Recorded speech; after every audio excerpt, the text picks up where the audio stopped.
L'objectif de notre conversation aujourd'hui, c'est d'aider les gens, de donner quelques trucs ou quelques perspectives. Donne-moi un petit peu ta philosophie de la collecte de fonds. La philosophie que j'ai, premièrement, c'est qu'un objectif atteint n'existe pas. Parce que pour moi, l'objectif atteint, c'est d'enrayer complètement le cancer pédiatrique.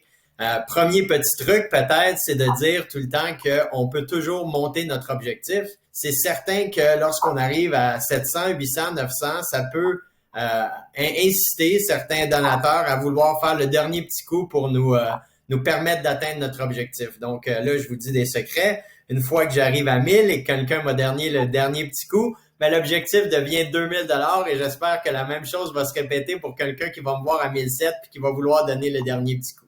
Au contraire, je pense que si on sollicite des gens, ben ils vont être beaucoup moins portés à faire un don en sachant que finalement, on a déjà atteint notre objectif. C'est pas de mentir aux gens, c'est simplement de vouloir se dépasser, tu sais. On peut avoir un objectif de 1000, mais qu'une fois qu'on voit qu'il est atteint, puis en sachant la grande mission qu'on a, ben, c'est de repousser cet objectif-là. Maintenant, il y a une façon que tu utilises de parler aux gens qui n'est pas toujours la même. Pour moi, j'ai découvert à travers les années qu'il y a une corrélation là, directe avec le temps qu'on investit pour parler aux gens versus l'argent qu'on va amasser. Donc, si je prends par exemple de partager un post Facebook de l'équipe 24 heures sur notre page, va nous amener peut-être un certain niveau d'engagement. Et si je le pousse encore plus loin, ben là, j'écris « Mon cher Simon, comment vont tes gars? Comment va le nouveau bébé dans la famille? Tu dois être occupé de ce temps-là. » Et ensuite, j'enchaîne avec ce que j'aimerais faire avec le 24 heures. Alors là, Simon sent que je lui parle, que je lui demande à lui, que j'ai une relation personnelle. Et étant mon bon chum, ne voudra pas me laisser tomber dans cette cause qui me est si importante. Donc, encore une fois, cet exercice-là prend beaucoup plus de temps. Écrire des emails personnels, ça peut prendre des heures un soir, mais de prendre ces 2 heures-là un soir pour personnaliser nos emails versus un post Facebook va assurément augmenter votre collecte année après année. Maintenant, on parle de chiffres. Sébastien Paradis a amassé 28 000 $ en 2018. Plus de 20 000 l'an dernier. Combien de personnes sont derrière ça? Ah, c'est des centaines. Puis effectivement, je pense qu'on peut démystifier le PDG qui a un réseau puis qui menace ses fournisseurs. Le succès de ma collecte vient vraiment dans l'ensemble de tous les gens que je sollicite. Ce que je recommanderais aux gens, c'est de vraiment segmenter leur catégorie. Alors, ce que je fais, moi, souvent avec mes collègues, c'est que je dis, j'ai ma catégorie d'affaires. Puis je crois qu'avec mon réseau d'affaires, ben je vais aller me chercher un 3000 $. Et là, j'attaque mon réseau d'affaires tant que j'ai pas atteint mon 3000 $. Ensuite, j'ai les mononcles, ma tante qui, année après année, moi, je pense que je peux aller chercher 500 $.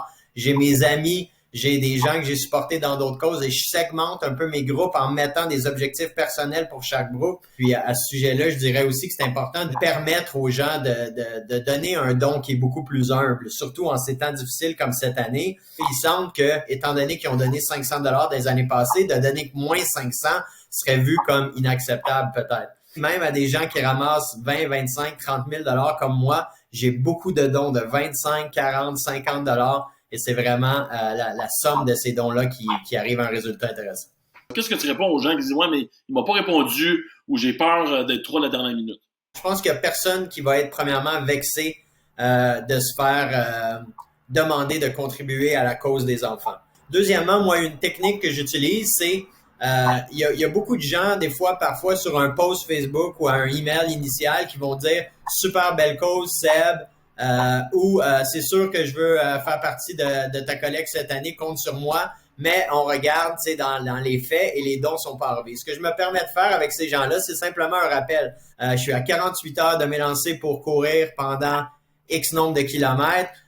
Tu m'as dit que tu voulais contribuer à la cause, last call. Quand on le regarde d'un point de vue créatif, comment amènes-tu cette petite originalité-là dans tes initiatives? Pour moi, c'est de varier un peu notre message année après année sur le défi sportif, sur les enfants, sur la cause, sur des actions qu'on peut faire pour redonner. Je pense que cette année, on a une opportunité unique avec cette édition virtuelle au lieu de passer en mode célébration lors du week-end où peu de dons puis peu de collectes sont faites, de vraiment ressolliciter nos gens à la veille de nos défis personnels sportifs. Donc, cette année, on aura plus de temps pour continuer la collecte pendant les 3 jours d'événement. En tout cas, je te remercie au nom de l'organisation de faire ce que tu fais personnellement parce que du bénévolat, du temps, tu en donnes beaucoup aux 24 heures. Aussi, avec ton chapeau de partenaire chez Boréal, Je le sais que vous avez vos équipes et que vous êtes mobilisés encore une fois cette année. Et comme on dit, on passe à travers cette tempête-là ensemble, mais c'est extrêmement encourageant de voir des gens comme toi qui sont toujours des leaders de cette collecte. Je le fais avec un grand plaisir, Simon, et je donne un high five à tout le monde pour le dernier stretch.